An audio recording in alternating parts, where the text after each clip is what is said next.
One Piece is by definition a pirate manga, about exploration, adventure, and booty, but how piratey is it? Well, it's not fair to strictly define One Piece to a pirate theme when it explores all other types of genres from ninjas to zombies. However, it should at the very least hit on every point that makes up the most basic description of a pirate. So let's see if One Piece does that by taking the most basic Western description of a pirate. For this, let's look at our old friend Gingerbeard, the soulless scavenger of the seas. Now that's a salty sea dog if I've ever seen one. This image of a pirate was inspired by Robert Louis Stevenson's 1883 novel Treasure Island. Actual pirates were sadly nothing like this. Now let's take a closer look at what traits old Gingerbeard has that One Piece may have made reference to already. Remember, Oda is a master of detail, so we're looking for a perfect score. So let's see. Peg leg. Check. No matter if you read the manga or the anime, Red Leg Zeph sacrificed his leg for Sanji, making him Peg Leg Zeph. Now how about a hook? Check. Just look at Gingerbeard's piddly little hook. You call that a hook? Oda gave us a real hook with crocodile. Frickin' solid gold, poison tip, detachable blade, it's like an action figure. Never mind that it kinda looks like Crocodile stuck his hand in a beehive. This is the creativity I like to see from Oda. Now how about a beard? Check. Surprisingly, we have a lot of clean-shaven pirates. But we still have Blackbeard, Brownbeard, Peachbeard now, and white facial hair. Who am I kidding? It takes a true man to call a mustache a beard and have no one question it. How about a cool pirate hat? Check, check, check! There are so many examples of this, probably because you don't need to come up with a backstory on why you chose a hat.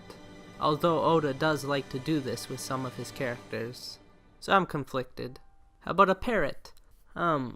Maybe a tiny check. I'm going to count this, although Rob Lucci was not a pirate, but his little pigeon friend is a clever spin on a pirate trope. Plus, he acted just like a parrot with a sharp tongue speaking out of line. Here's the final one, eye patch. Well, let's see. Zoro? No. Fujitora? No. Sugar? Yes? Wait a minute, that's not an eye patch. What is the point of that anyways? Maybe the same point as this serves. Fashion. In all of One Piece so far, which is over 900 chapters at this point, we have not gotten one of the most iconic, badass design elements that makes up our modern interpretation of what a pirate is. Well, that is if you don't count what Sugar's wearing as an eye patch. I'm actually surprised Oda has not used this accessory when he has already used all the others. That's because it matches his writing style so well. What is the first thing you think of when you see someone with an eye patch? You probably wonder, what happened? He looks suspicious. Was it an accident? In other words, we want to know the story. And Oda loves leaving small clues like this in his story, which he always pays off in the end. Almost all characters with a scar or injury have a backstory or a short anecdote that explains how they got said injury. Like Zeph eating his own leg, or Shank sacrificing his arm to Luffy to a Sea King.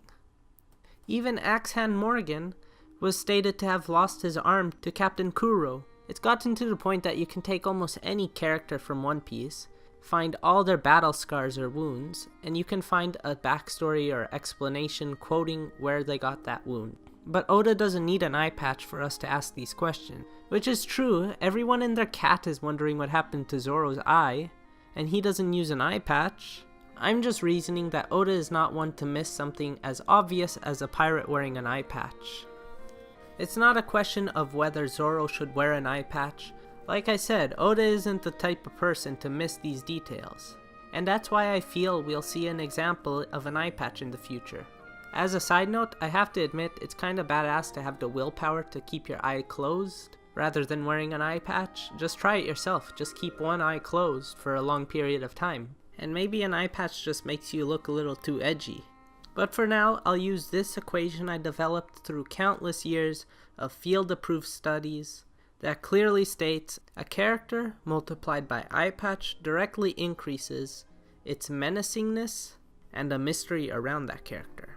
I don't have the full equation yet, It's going to take some more years to develop, but right now that should help.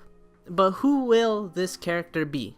With the multitude of characters in the One Piece universe, it wouldn't be wrong to suspect that there are way more future characters planned to debut.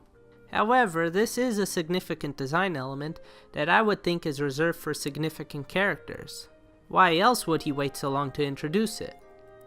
With One Piece already 60% done and Oda likely setting up for his finale, it is my belief that we have been introduced to most of the major characters that will play a role in the second half of the One Piece story, besides a select few characters, such as Vegapunk, Luffy's mother, Green Bull, Loki, but none of them are really pirates. That makes me want to believe a character that we've been introduced to, with 2 eyes, will lose one in the future. Oda is no stranger to crippling his characters. He just won't kill them off unless necessary. But who would this character be? Well, who other than Blackbeard? This magnificent beast. But you may ask, why Blackbeard? He didn't even have a beard when he was introduced. And he wanted people to call him Blackbeard. Who does he think he is, Whitebeard? Sure, he was only sporting a 5 o'clock shadow in the beginning, but he's been growing that steadily over the course of his journey. Just look at him now. What a ladies' man, he even let the girls braid it for him. My point is, even though Blackbeard didn't look much like a pirate when he was introduced, he has been developing into the most characteristic portrayal of a pirate. Probably because he comes from the old era as a cabin boy for Whitebeard, and his hobbies include researching old pirate catalogs and history. However, the strongest piece of evidence that I have for Blackbeard getting an eye patch is from Oda's original concept art. Oda originally drew Blackbeard more like he is today, except, wait, what is that? An eye patch? And what? Even a parrot? That would completely remove Rob Lucci from my list. I mean, that would be awesome. It would be cool for the Blackbeard crew to have a cute mascot. That sickly horse didn't really fit the role of mascot too well. It has been shown that Oda takes inspiration from his original concept designs when changing the designs for the 2-year time skip. Just look at Moji. Originally Oda designed this and this, but ultimately decided on this for his original design. But wait, he'd filed these drawings neatly away in his desk and gave us this after the time skip. So it's not a stretch to think that these might be a glimpses at the future of Blackbeard. Now the most important question is, how will this happen? And how will he lose his eye? Which I'll cover in a future video.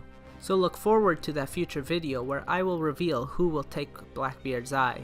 The answer will shock you. If you made it this far into the video, what is wrong with you? Do you enjoy torture?